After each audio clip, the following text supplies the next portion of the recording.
I knew the mansion was no longer mine when my wife laughed while I carried my life out in cardboard boxes. The marble foyer still smelled like lemon polish and expensive flowers, the kind Claire used to order every Thursday, because she said fresh orchids made a house feel respected. Sunlight poured through the tall windows, hitting the chandelier above us and scattering little pieces of light across the floor I had paid contractors to import from Italy 6 years earlier. My name was still on the deed.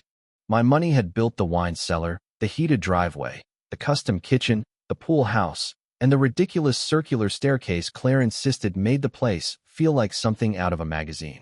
But that morning, as I stood near the front door with 2 boxes of clothes, tax records, and framed photographs I could not bring myself to throw away, none of it felt like home.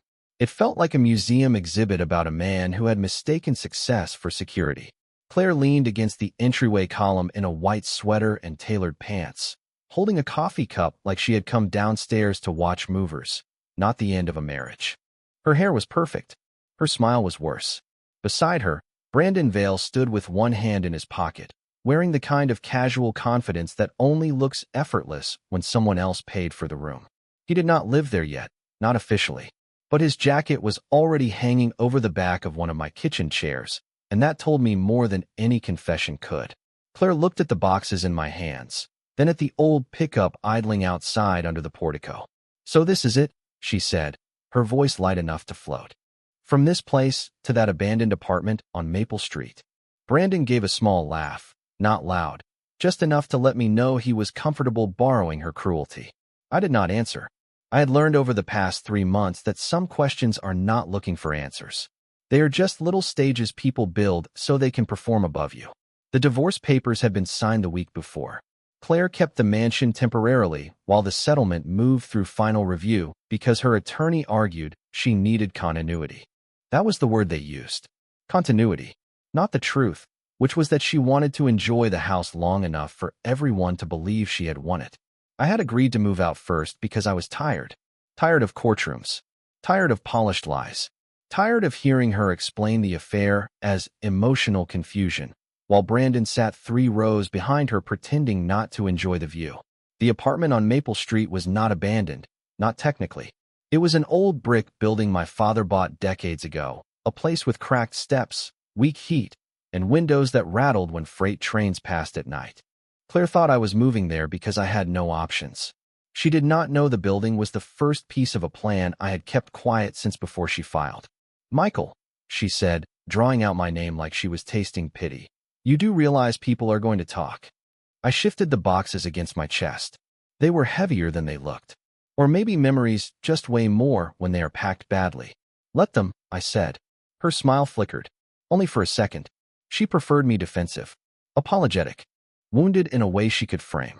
Calm made her uncomfortable because calm did not give her anything to mock. Brandon stepped closer to Claire, and the movement told me he thought the room belonged to him now. "No hard feelings, man," he said. "Things just change." I looked at him then, really looked. The expensive watch. The polished shoes. The false sympathy. A man standing in another man's house before the ink on the divorce had cooled, giving lectures about change. I almost laughed, but I saved my breath. "They do," I said. Outside, the driver from the storage company closed the back of the truck. The sound echoed through the foyer like a judge's gavel. Claire took a sip of coffee, then said the line she probably thought would follow me all the way to Maple Street. "Try not to let the place swallow you. I heard nobody decent has lived there in years." This time, Brandon laughed fully. The house carried that laugh upward, along the staircase, through the bright open space, across everything I had once believed we were building together. I stood still until it faded. Then I set one box down, reached into my coat pocket, and placed my house key on the marble console table. Not thrown, not slammed. Placed. "You should enjoy the mansion while you can," I said. Claire tilted her head. "What does that mean?" I picked up the box again and looked around one last time. The chandelier. The orchids. The staircase. The woman who thought she had traded shame for status. It means some houses look strongest right before the foundation gets inspected. I walked out before either of them could answer. The cold Ohio air hit my face, clean and sharp. Behind me, the mansion doors closed softly, sealing in their laughter. Ahead of me, Maple Street waited with cracked brick, dusty windows, and the first honest silence I had heard in years. The apartment on Maple Street was not much to look at, a red brick facade chipped from years of neglect, a narrow flight of steps leading to the entrance that rattled with each footstep. But it was mine now, and that meant more than any mansion had ever meant. I carried the last of my boxes up the steps, the winter air biting at my cheeks, and paused to look at the street below, empty except for the occasional car and a dog walker on the far sidewalk. Inside, the apartment smelled of dust, old paint, and faint remnants of someone else's life, a mix that felt oddly comforting rather than suffocating. The walls were bare, and the floorboards creaked under my weight as I set down the boxes and opened one to reveal clothes folded neatly from the mansion, familiar fabrics carrying memories of dinners, arguments, and laughter. For a moment, I let myself sit on the edge of the small sofa, thinking about how Claire had laughed at me as I left our home, her smug expression framed by the morning light, and Brandon's casual ease that made the apartment feel smaller than it actually was. I unpacked slowly, each item a statement of independence, a reclaiming of the life I had been pushed out of, and in that deliberate act, I felt a sense of control return, a quiet strength I had not known I possessed. The radiator clanked to life, filling the room with warmth, and I listened to the hum of the city outside, a constant reminder that life went on, indifferent to personal losses, indifferent to betrayal. I started planning small changes, moving furniture, hanging a few pictures, imagining a space that was mine completely, a place where no one else dictated how I should feel. Later, I ventured to the local grocery store, walking past faded signs and the scent of freshly baked bread, noticing the small details I had ignored before, realizing that independence was more than survival. It was attention to the mundane, the daily choices that built a life. Returning to the apartment with groceries, I unpacked, arranging the kitchen counter, making coffee, and noticing how a simple act of preparing a meal could feel like a triumph over the past months of upheaval. A knock at the door startled me, and I found a neighbor, a woman carrying her cat, introducing herself with a warm smile and casual friendliness, making me realize that connection was possible even here, far from the luxury and status I had lost. We talked briefly about the neighborhood, the small shops nearby, the convenience of the old library down the street, and I felt a spark of community I had never anticipated, a sense that even in displacement, life offered new beginnings. That evening, I sat by the window, the sun setting and casting long shadows across the floor, thinking about Claire and Brandon, the laughter and the betrayal, and understanding that their perception of victory was irrelevant. What mattered was the quiet reclaiming of my days, the choice to rebuild on my own terms, and the unexpected joy of simplicity. I poured a cup of coffee, took a deep breath, and felt the first stirrings of contentment, knowing the apartment was more than just shelter. It was a foundation for something real, a starting point for the chapters that had yet to be written in the life I was reclaiming for myself. By the second morning on Maple Street, Michael learned that a quiet apartment can be louder than a mansion when every room belongs only to you. The radiator knocked before sunrise, 3 sharp taps and 1 tired hiss, as if the old building had its own opinion about starting over. He woke on the narrow bed with one arm under his head, staring at a ceiling stained by years of bad weather and worse maintenance. In the mansion, mornings had arrived through automated blinds, heated floors, and the smell of coffee from a machine Claire bought because a designer said it looked European. Here, the coffee maker cost $29 from a discount store and made a sound like it was fighting for its life. Michael stood in the kitchenette waiting for it to finish, wearing yesterday's jeans and a thermal shirt, and for the first time in months, nobody looked at him like he was failing at being impressive. That should have felt lonely. Instead, it felt honest. He opened the cardboard box marked office and pulled out folders tied with rubber bands. Property records, contractor invoices, building permits, inspection reports, and a copy of the post-divorce settlement schedule. Claire thought Maple Street was punishment because she saw cracked brick and dusty windows. She did not know the building was owned free and clear under a holding company Michael created before the marriage began. She did not know his father bought it in 1989 with money earned from repairing elevator motors, then left it to Michael with one sentence written in blue ink on the deed folder. Never sell the ugly thing before you know what it can become. Michael had ignored the building for years because the mansion demanded attention, and Claire demanded more. Bigger parties, cleaner landscaping, imported tile, a pool heater powerful enough to make January feel like June. The Maple Street apartment sat forgotten, collecting dust and complaints from old tenants, while Michael spent his energy maintaining a life that looked successful from the road and hollow from the hallway. At 8, he walked downstairs to meet the inspector he had scheduled quietly 2 weeks before the move. The man arrived in a brown jacket with a clipboard, looked at the cracked steps, the loose railing, the peeling paint, and said, "Most people would walk away." Michael looked up at the building, at the brick darkened by winter, at the windows catching pale Ohio sunlight, and thought of Claire laughing in the foyer. "Most people only see the first layer," he said. For 3 hours, they moved through the building. Old wiring, yes. Plumbing rough, yes. Roof repair needed, definitely. But the structure was better than it looked. The foundation was solid. The brickwork could be restored. The upstairs units could be renovated. The first floor could become commercial space. A small coffee shop, maybe. A clinic. Offices. Something useful. Something real. Every note on the inspector's clipboard turned the apartment from humiliation into blueprint. By noon, Michael stood in the empty first-floor unit, sunlight cutting through dirty glass and landing on a floor covered in dust. He could almost hear what the room used to be.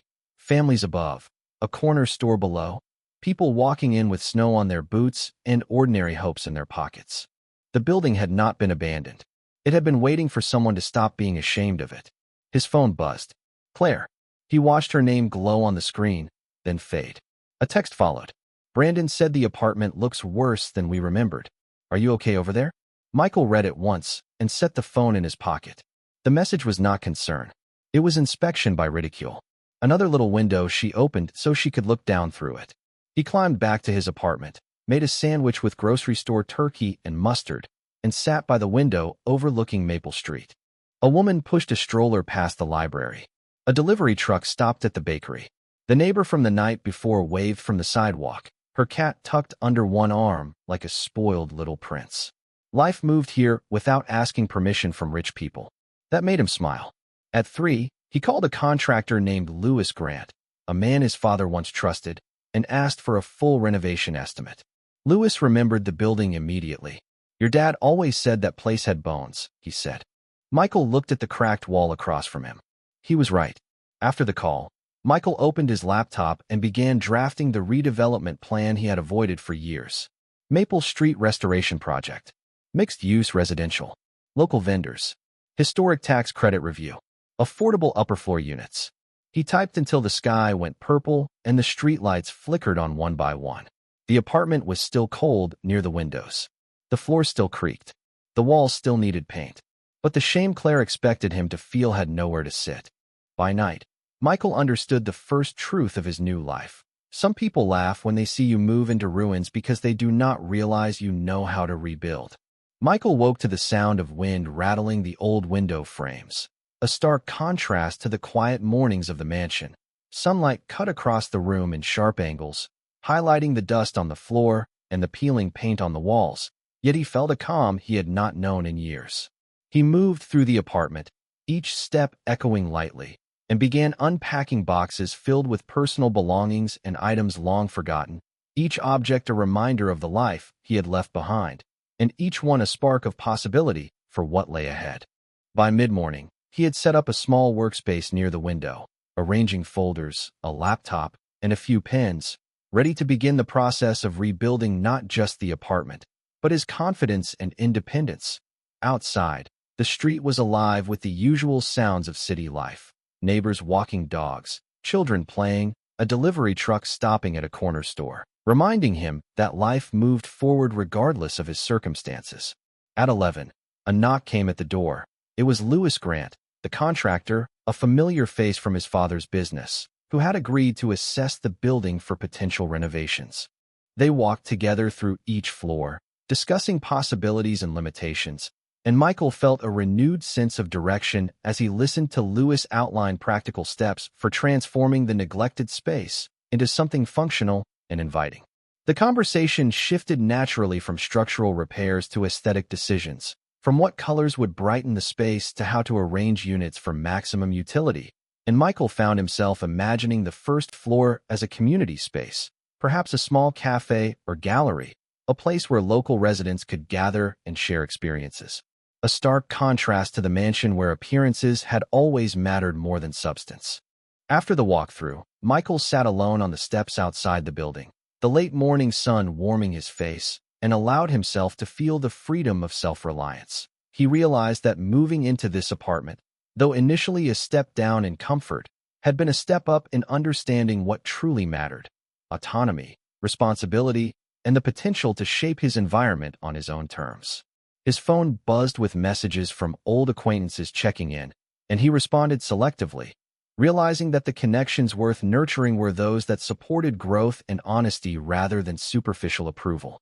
As the afternoon progressed, he drafted a plan for the renovations, listing priorities, budgeting considerations, and timelines, each item a concrete step toward reclaiming control of his life and reshaping perceptions of success.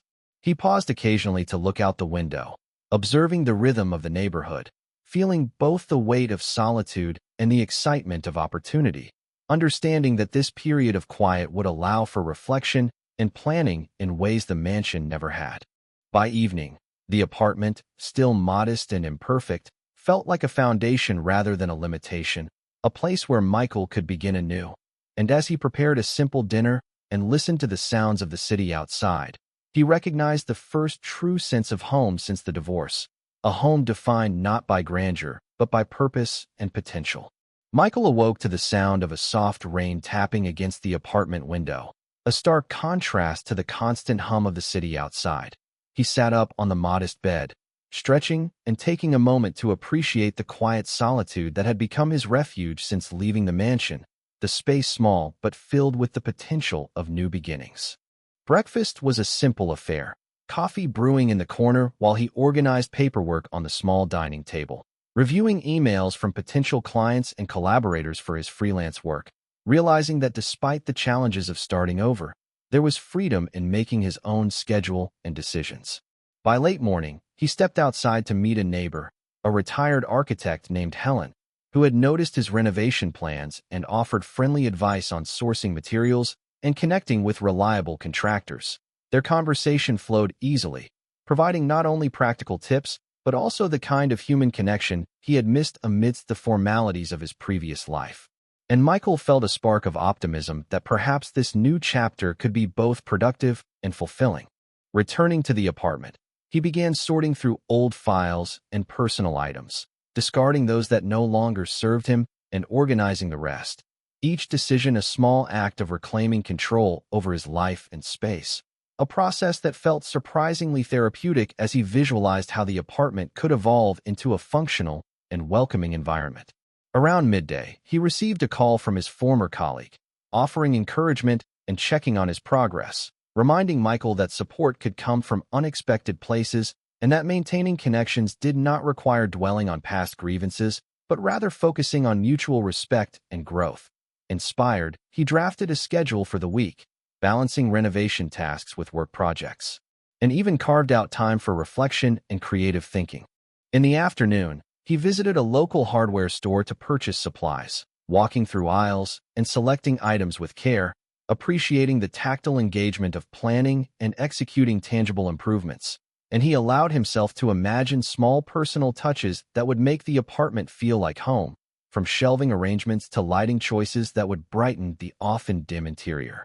As evening approached, the sky turned a soft shade of orange, and Michael returned with groceries and tools, preparing a simple dinner while listening to a podcast about urban renewal and design, drawing inspiration and ideas for integrating his own aesthetic into the apartment layout. He moved about the space with a sense of purpose and calm, each action reinforcing the narrative of personal growth and autonomy he was crafting. By nightfall, the apartment, though still modest and far from complete, radiated a sense of potential, and Michael sat on the small couch, reviewing notes and making plans for the coming days, feeling the quiet satisfaction of a man beginning to rebuild both his surroundings and his confidence, realizing that sometimes the most meaningful transformations occurred not in grand gestures, but in consistent, thoughtful actions that cultivated both space and spirit. By the fourth day on Maple Street, Michael discovered that Claire's laughter could still reach him without her voice. It arrived through other people. A former neighbor from the mansion texted him a careful message just after breakfast, the kind that pretended to be concerned while carrying gossip in both hands. "Hope you are settling in. Claire mentioned the apartment is pretty rough. Let us know if you need anything." Michael stood in the half-painted kitchen with a roller in one hand and read it twice. Not because it hurt the way she intended, but because it showed him how quickly a person could turn your rebuilding into entertainment for the room they kept. He typed nothing back. Some messages are not doors. They are windows people open so they can look down. He set the phone on the counter and went back to painting the wall a warm gray that made the old cabinets look less tired. The apartment smelled like primer, coffee, and sawdust from the shelves he had installed before sunrise. A small radio played classic rock near the sink, low enough to blend with the sound of traffic outside. In the mansion, every room had been designed to impress visitors. Here, every improvement answered a need. A brighter kitchen, a stronger lock, a fixed window, a table where he could work without feeling like a guest in his own life. Around 11, Louis Grant arrived with the first full renovation estimate, and the number was not small. Roof repair, electrical updates, plumbing, permits, masonry, windows, heating, storefront restoration. Claire would have seen only expense. Brandon would have made a joke about throwing good money after bad brick. Michael saw leverage. The building sat 3 blocks from a hospital expansion project and 2 blocks from a planned bus corridor the city council had approved quietly last fall. He had read the zoning notes. He had spoken with a planner. He had seen what everyone laughing from the mansion had missed. Maple Street was not dying. It was being approached by the future from both ends. "You sure you want to do all of it?" Louis asked, flipping through the estimate. Michael looked out the first-floor window at the cracked sidewalk, the bakery sign, the old library, the empty storefront across the street with paper taped over the glass. "No," he said. "I want to do it right." Louis smiled then, the slow smile of a man who respected a project more once he knew the owner was not chasing applause. By afternoon, Michael signed the first contractor agreement and transferred the deposit from a business account Claire did not know existed because she had never cared about anything that did not sparkle in public. That was one of the quiet advantages of being underestimated. People rarely audit the man they think they have already beaten. At 3:30, Claire finally called. Michael watched her name appear on the screen while standing in the empty ground floor unit, dust floating in sunlight around him like ash from an old life. He let it ring until voicemail. A text followed. "You do not have to be dramatic. Brandon and I were only worried." Michael looked around the room, at the exposed brick, the old beams, the structure that had survived neglect without begging anyone to admire it. Only worried. That phrase almost made him laugh. Claire's concern had always arrived after an audience formed. He replied with one sentence, "Please direct any settlement questions to my attorney." The 3 dots appeared immediately, then disappeared, then appeared again. Finally, her answer came. "Wow. So this is who you are now." Michael slid the phone into his pocket. No, he thought. This is who I was before I spent years trying to become acceptable to someone who mistook cruelty for standards. By evening, the first dumpster had been delivered behind the building, and the sound of metal settling against pavement echoed up the alley. Helen, the retired architect from upstairs, came down with a folder of old neighborhood photos she had found in her storage closet. There was Maple Street in 1974, busy and bright, with a grocery on the corner, flower boxes in the windows, children standing outside the library with paper bags of books. Michael studied the photographs at his small kitchen table while rain began tapping the glass again. "Buildings remember," Helen said, sipping tea from a chipped mug. "People think they are dead because they forgot how to listen." After she left, Michael taped one of the old photos to the wall above his desk. Then he opened his laptop and wrote the first investor summary for the Maple Street restoration project. He did not mention Claire. He did not mention Brandon. He did not mention the mansion, the laughter, or the marble foyer. Those things belonged to a life built for display. This was different. This was brick, permits, labor, neighborhood, patience. This was a foundation inspected in daylight. Near midnight, Michael stood by the window and looked down at the streetlights glowing on wet pavement. The apartment was still drafty. The radiator still complained. The old floor still creaked when he shifted his weight. But beneath all of it, something solid had begun to rise. Claire thought he had moved into ruin. She had no idea he had moved into the one place where her opinion could no longer follow him. 2 weeks later, the first scaffold went up on Maple Street, and Michael watched from the sidewalk with a paper cup of coffee warming his hands while workers carried lumber through the front door of the building Claire had called abandoned. The morning air smelled like wet brick, diesel, and sawdust, and for the first time since the divorce began, the noise around him sounded like progress instead of collapse. Lewis Grant stood beside him with rolled blueprints under one arm, pointing toward the second floor where new windows would go in before the roof crew arrived.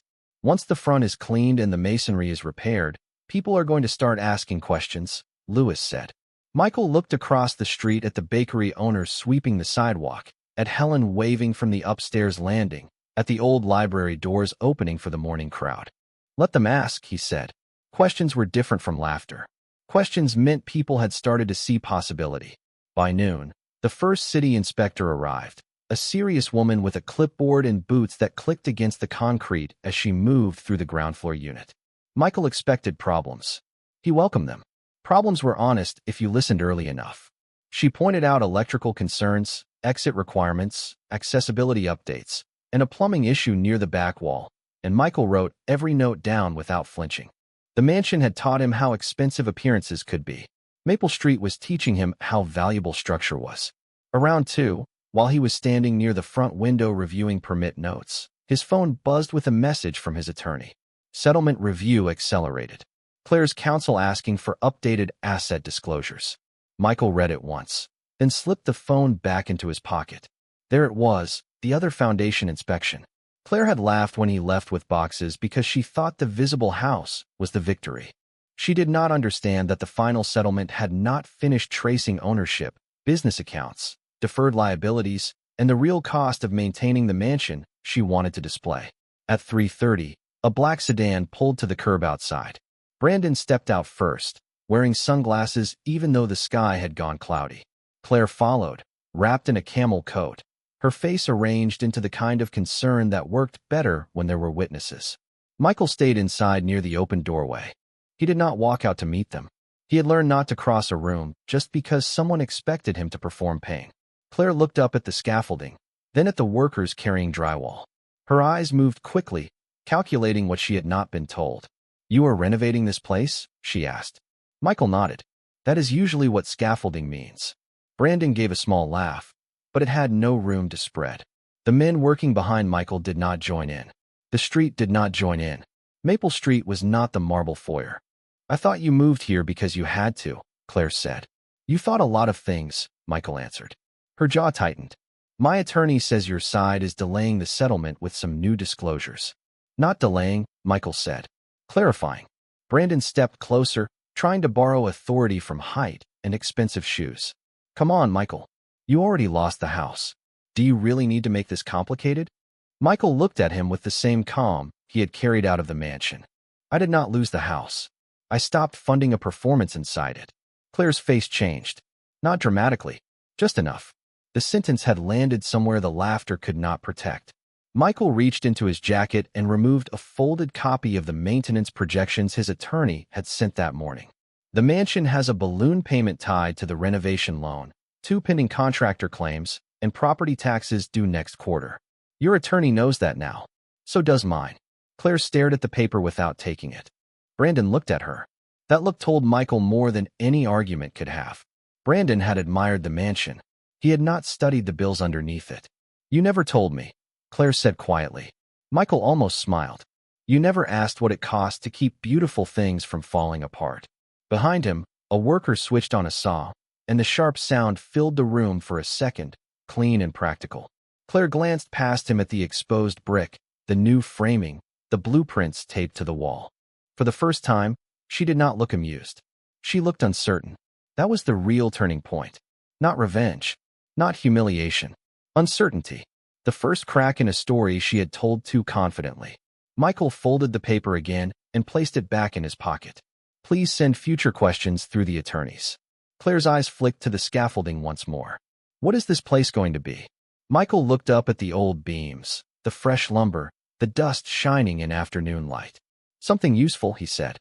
Then he turned back inside, leaving Claire and Brandon on the sidewalk, staring at a building they had mistaken for ruin, while it quietly became the one thing neither of them could afford to laugh at anymore. By the end of the month, Maple Street no longer looked like a punishment. The scaffolding still covered the front, the sidewalk was lined with stacks of brick and lumber, and the old windows had been removed, leaving dark openings that made the building look unfinished in the most honest way possible. But people had stopped whispering abandoned and started saying restored. That was the first sign that a story had changed owners. Michael stood in the ground floor unit on a Friday afternoon, watching electricians run new conduit along the ceiling while Helen reviewed paint samples near the front wall and Louis Grant argued with a plumber about pipe access like two men debating scripture. The room smelled like fresh wood, dust, and coffee from the bakery across the street.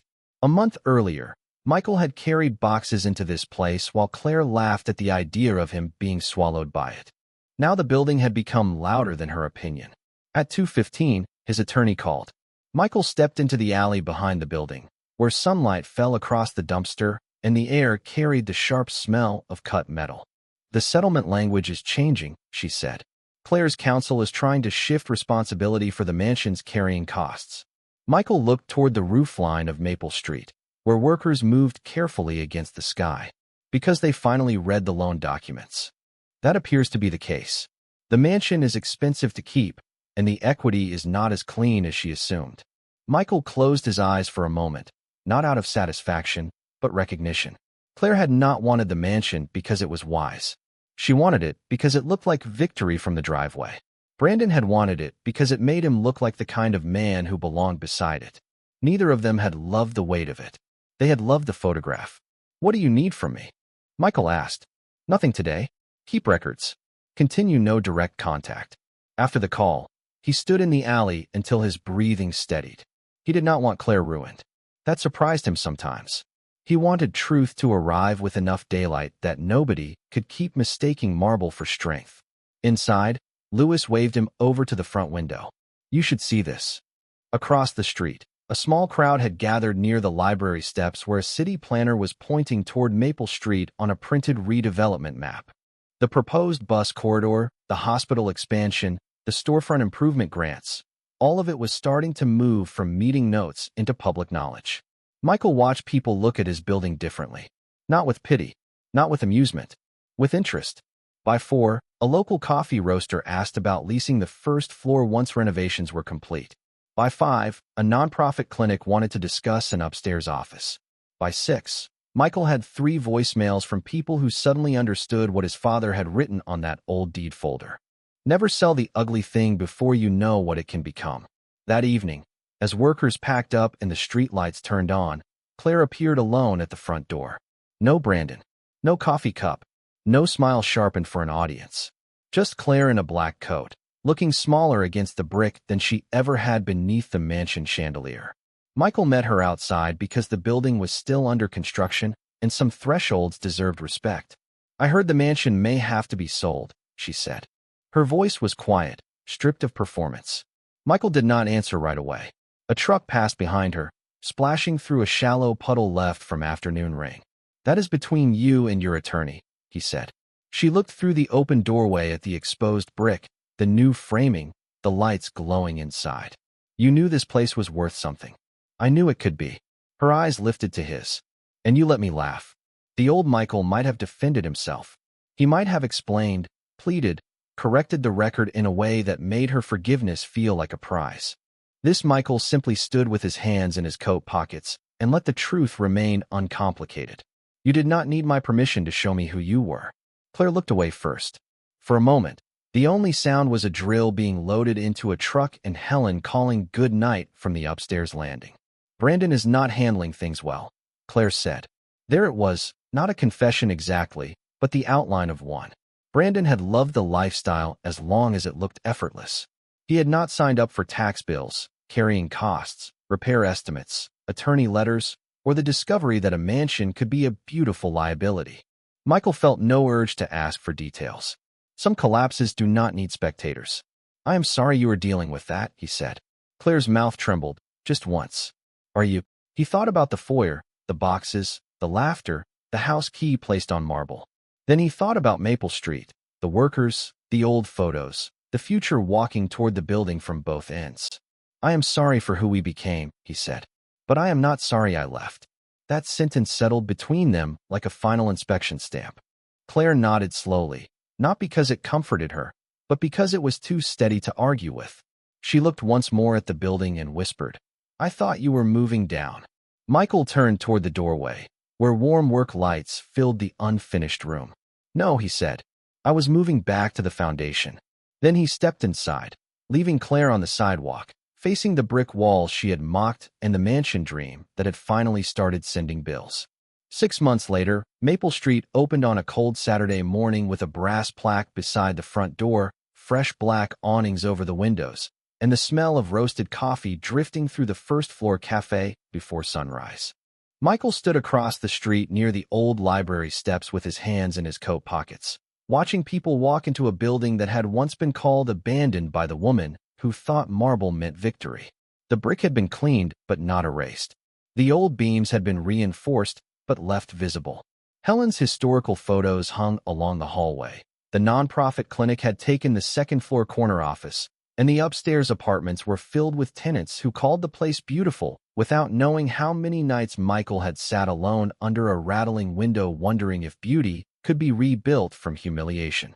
Lewis Grant stood beside him, sipping coffee from a paper cup. "Your father would have liked this," he said. Michael looked at the restored entrance, at the light hitting the glass, at the neighborhood moving through the doors as if the building had always belonged to them. "He would have told me the front sign is crooked," Michael said. Lewis laughed, and for once the sound did not cut. It warmed the air. The mansion was sold 2 months after the final settlement. Not in flames, not in scandal, not with any grand punishment from Michael.